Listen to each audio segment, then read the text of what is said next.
जेंसॉल engineering का stock almost 90% गिर गया है। अगर मैं आपको उसके लेवल्स दिखाऊं, 1350-1400 रुपये पे वो स्टॉक था। गिरता गिरता गिरता अभी जो मैं लेवल्स देख रहा हूँ ऑलमोस्ट 116 रुपये पे आ चुका है। सर्किट लग चुका है स्टॉक में और लोग जो बेचना चाहते हैं स्टॉक वो बेच भी नहीं पा रहे हैं। देखिए ये स्टॉक ऑलमोस्ट यहाँ पे 1400 रुपये तक के लेवल पे था और अभी गिरते गिरते 1600 रुपये पे आ चुका है। स्टॉक में काफ़ी पिटाई हो रही है और बोल रहे हैं कि सेबी ने एक्सपोज किया जेंसोल के प्रमोटर्स को। यहाँ पे आप न्यूज़ देख सकते हैं, उन्होंने कुछ पैसा था जो डाइवर्ट करा है अपने जो इक्विटी का उन्होंने लोन ले रखा था उसको डाइवर्ट करके और घर खरीदा है डीएलएफ के अंदर। वो सारी न्यूज़ यहाँ पर आ रही है, ऑनलाइन भी आप उन न्यूज़ को देख सकते हैं। ये सारी न्यूज़ आपको यहाँ पे मिल जाएंगी। अब पॉइंट क्या है कि हम इस चीज़ से कैसे बच सकते हैं। और मुझे ना सरप्राइज इस चीज़ को लेकर होता है कि अब जो हेडिंग्स आ रही हैं ये बोला जा रहा है सेबी एक्सपोजेस जेंसॉल इंजीनियरिंग। सी पॉइंट ये है कि जब स्टॉक 90% गिर जाता है तब जाके सेबी को भी पता चलता है कि ये मनी जो है यहाँ से फ्लो होके कहीं और जा रहा है, उनके पर्सनल एसेट्स बनते जा रहे हैं। तो क्या सेबी को ये चीज़ पहले से नहीं पता थी? सेबी तो इतनी स्ट्रिक्ट रेगुलेशन बोली जाती है, यूट्यूबर्स के ऊपर इतना रेगुलेट करती है कि आप ये हेडलाइंस नहीं डाल सकते, आप अपने वीडियो में किसी स्टॉक की रिकमेंडेशंस नहीं कर सकते, यहाँ तक कि आप अपने टाइटल्स थंबनेल्स को इस तरीके से नहीं बना सकते। पूरी दुनिया उसी में बिजी है और बड़े बड़े फ्रॉड्स कंट्री में होते जा रहे हैं। आई थिंक इस पर कुछ ध्यान देना चाहिए किसी को। एनी हाउ, मेरे पास भी ये स्टॉक था बट मैंने बहुत टाइम पहले इस स्टॉक को निकाल दिया था। क्यों खरीदा था स्टॉक को, किस तरीके से हम बच सकते हैं ऐसी प्रॉब्लम से आने वाले टाइम में, क्योंकि अब तो प्रॉब्लम हो चुकी है।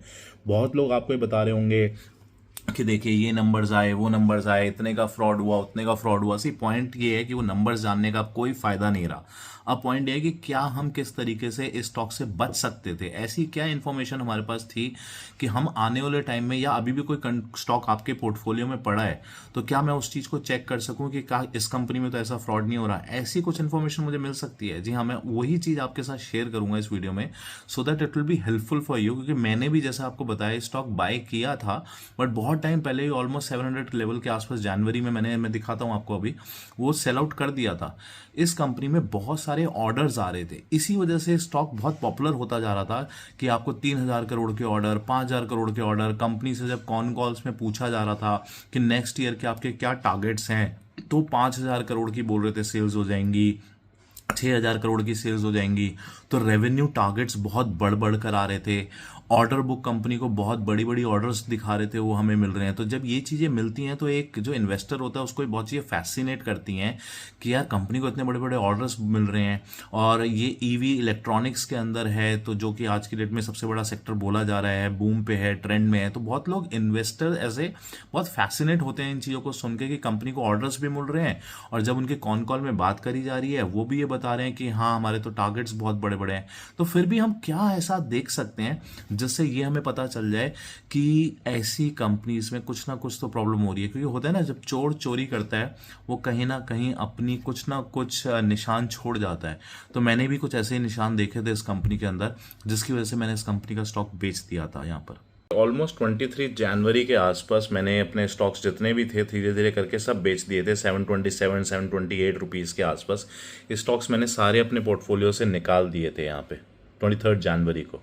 और अभी टाइम हो रहा है 12 बज रहे हैं। देखिए यहाँ पे 12 बज रहे हैं, मार्केट काफ़ी ऊपर आ चुकी है। अगर मैं मार्केट को देखूँ काफ़ी ऊपर आ चुकी है। ट्रेड्स मैंने भी कुछ इंट्राडे में लिए थे थोड़े से, मैं आपको यहाँ पे दिखाऊँ। ऑलमोस्ट कुछ 20,000 का प्रॉफिट है। कुछ मैंने पहले एक पुट ली थी जिसमें मुझे थोड़ा सा लॉस हुआ, मैंने बंद कर दी। उसके बाद मैंने कॉल्स यहाँ भी बाय करी, कॉल्स यहाँ भी बाय करी। अभी तो मैं ये कॉल जो 250 की आप देख रहे हो ये मैं आई थिंक 130 या 140 में बेच चुका हूँ। उसके बावजूद भी काफ़ी प्राइसेस ऊपर बढ़ गए हैं। तो अभी इंट्राडे में एक छोटा सा प्रॉफिट हो चुका है 20,000 रुपीज़ का, सो दैट इज़ गुड। हाँ बट अब ऐसा क्या है, कमिंग बैक टू जेंसॉल, तो मैं आपको ना एक एक करके वो रीजंस दिखाता हूँ जिनकी वजह से मैंने इन्हें सेल कर दिया। तो हो सकता है आपके लिए बेनिफिट करें वो रीजंस। वेट ये देख लेते हैं। देखिए कंपनी की कॉन कॉल नवंबर में बोला जा रहा है कि company aims to achieve top line of 2000 crore, 2000 crore की रेवेन्यू बढ़ने वाला है।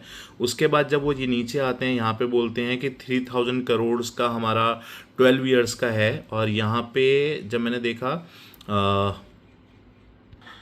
कि कंपनी बोल रही है हमारी 30,000 की कैपेसिटी है जो कि स्टार्ट होगा 2026 से। सो इसका मतलब तो ये है कि 26 तक कोई रेवेन्यू आने नहीं वाला, क्योंकि जब यूनिट्स ही 26 में यहाँ पे प्लांट लग रहा है, इलेक्ट्रिक व्हीकल्स जो है उसका एनुअल प्रोडक्शन शुरू होगा विद 30,000, तो प्रोडक्शन जब शुरू होगा उसके बाद उनको बेचा जाएगा। सो दैट क्लियरली मीन्स कि 26 तो उसमें कोई भी रेवेन्यू नहीं आने वाला। उसके बाद कंपनी बोल रही है यहाँ पे हमें चैलेंजेस भी आ रहे हैं ईवी सेक्टर को लेके। ओके, अगर मैं आपको और चीजें इसकी दिखाऊं तो अगर मैं इन्वेस्टर्स में जाऊं, यहाँ पे अगर आप देखें तो प्रमोटर्स के पास जो स्टेक था वो 71% से होता होता 64-62% पे आ चुका है। देखिए हर वक्त गिरता जा रहा है। जो एफआईज के पास स्टेक था वो भी यहाँ पे जो परसेंट 2% 2.94% था, गिरते गिरते 0.63 पे आ चुका है। स्टेक इनका गिरता जा रहा है, रेवेन्यू गाइडेंस बढ़ती जा रही है।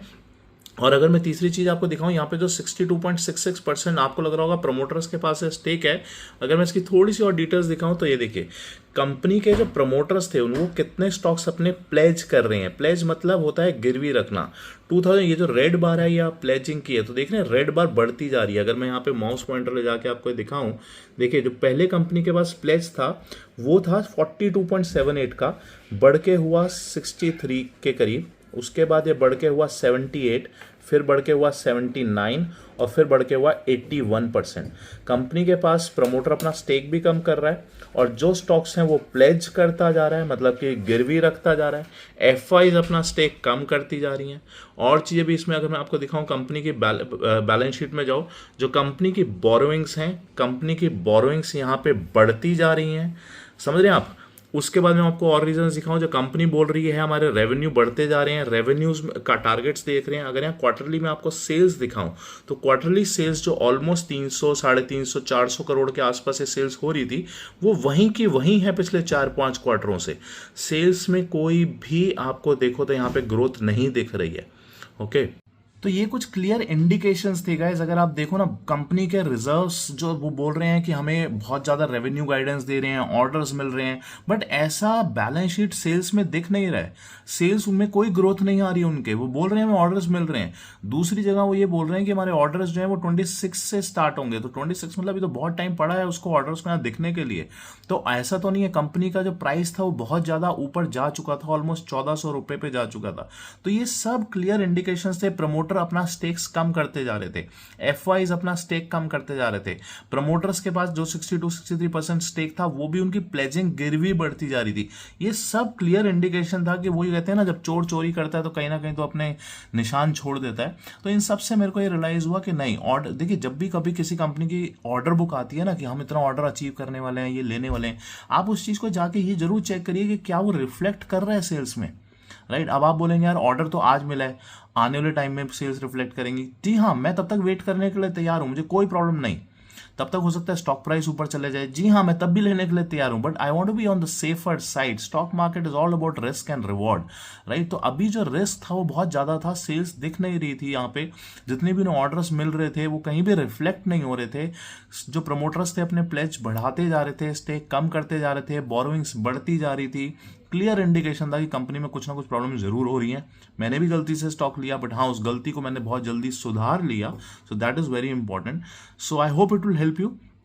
और भी कुछ स्टॉक्स का मैं डिटेल्स शेयर करूंगा आने वाले वीडियो में, आप सब्सक्राइब कर लीजिएगा, उस सब की डिटेल्स आपको मिलती रहेगी।